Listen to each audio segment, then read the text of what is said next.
జరిగిన అగ్ని ప్రమాదానికి సంబంధించిన ఒక బ్రేకింగ్ న్యూస్ అందుతోంది. దీనిపై అధికారులు ఏమంటున్నారు అనేది ఒకసారి మనం చూస్తే, నాంపల్లి ఫోరెన్సిక్ ల్యాబ్ కార్యాలయంలో జరిగిన అగ్ని ప్రమాదంపై స్పందించారు ఎఫ్ఎస్ఎల్ డైరెక్టర్ శిఖా గోయల్. ఉదయం 10:08 అగ్ని ప్రమాదం జరిగిందని, మధ్యాహ్నం 1:30 మంటల్ని అదుపు చేశామని వివరించారు. ఈ ప్రమాదంలో కంప్యూటర్ ల్యాబ్, ట్రైనింగ్ హాల్ తో పాటుగా మొదటి అంతస్తులో ఉన్న కొంత సామాగ్రికి సైతం నష్టం జరిగిందని చెప్పారు ఎఫ్ఎస్ఎల్ డైరెక్టర్. చాలా సామాగ్రి సురక్షితంగానే ఉందని, కానీ కొంతమంది అవాస్తవాలు ప్రచారం చేస్తున్నారని చెప్పారు. ఘటనపై ప్రస్తుతం దర్యాప్తు జరుగుతోందన్నారు శిఖా గోయల్.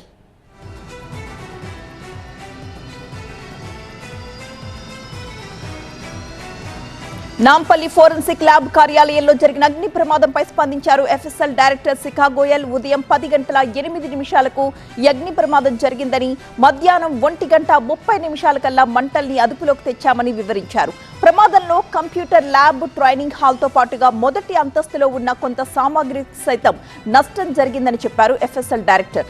చాలా సామాగ్రి సురక్షితంగానే ఉందని, కానీ కొంతమంది అవాస్తవాలు ప్రచారం చేస్తున్నారని చెప్పారు. ఘటనపై ప్రస్తుతం దర్యాప్తు జరుగుతోందన్నారు శిఖా గోయల్.